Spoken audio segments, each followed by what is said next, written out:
In 2008, Toyota introduced the second generation Sequoia. Now, my buddy Jared owned one and loved it.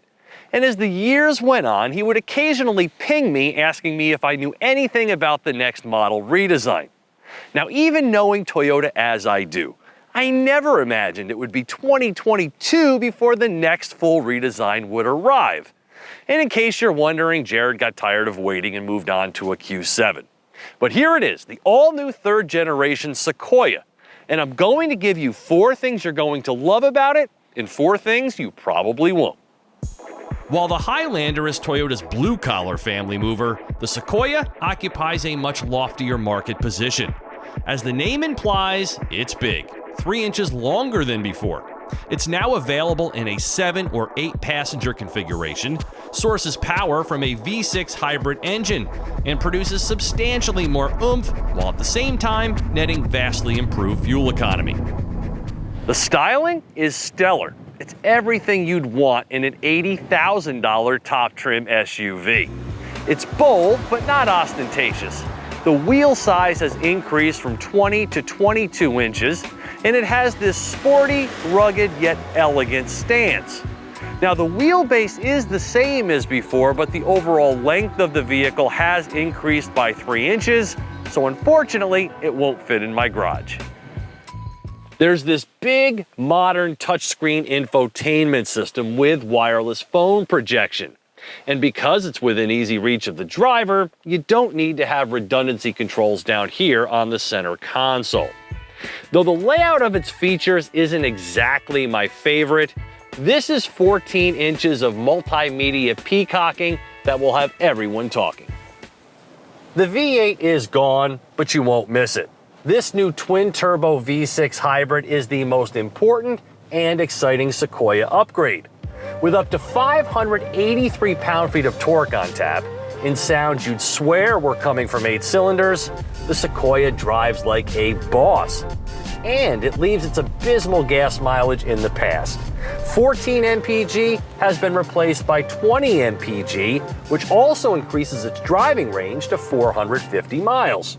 And this new 10-speed auto also contributes to fuel efficiency. This new Capstone Grade is the high roller model, and everything you see here is included, minus the new dash cam here, which is a $495 option. Now, there are a couple of cheap touch points, like the various parts of this center console bin, but otherwise, this is very visually appealing, almost to the point of being Lexus worthy. And its overall appearance makes the Chevy Tahoe's cabin look even worse, and that is a key Sequoia competitor. On the downside, where's the automatic 4-wheel drive setting? The Sequoia makes you choose between either rear-wheel drive or 4-wheel drive. So let's say you're driving home through some intermittent snow squalls, as I was last night, which left a coating on the road. Not enough to initiate 4 high, that would just bind up the driveline, but it was enough to make the rear tires spin occasionally. And that is the perfect case scenario of when you would want an automatic 4-wheel drive setting. And unfortunately, it's a major oversight here on the Sequoia. If you've got off-road intentions, you're probably not choosing the Capstone Grade anyway. A TRD Pro would be better suited for you, but do note that there is 1 inch less ground clearance than before, and the approach angles have been greatly diminished. Massaging seats, hands-free highway driving, remote start on the key fob. Not here for 80 grand. So the Capstone is coming up just a little short in its pantry of offerings. And this vertical phone charger down here just does not work very well. I can't keep a connection to my phone, it just moves around too much. Same problem I had in the Lexus LX. And lastly, and most disappointing, is the Sequoia's new sliding 3rd row seats with this adjustable cargo shelf system.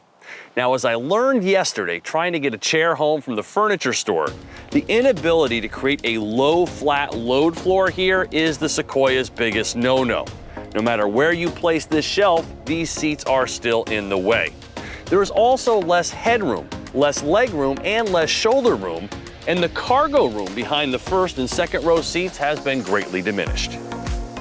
After a lengthy wait, the new Sequoia tempts with its handsome design, but a closer inspection reveals some flaws, some of which may fatally impede a purchase. for topspeed.com. I'm Steve Hammis.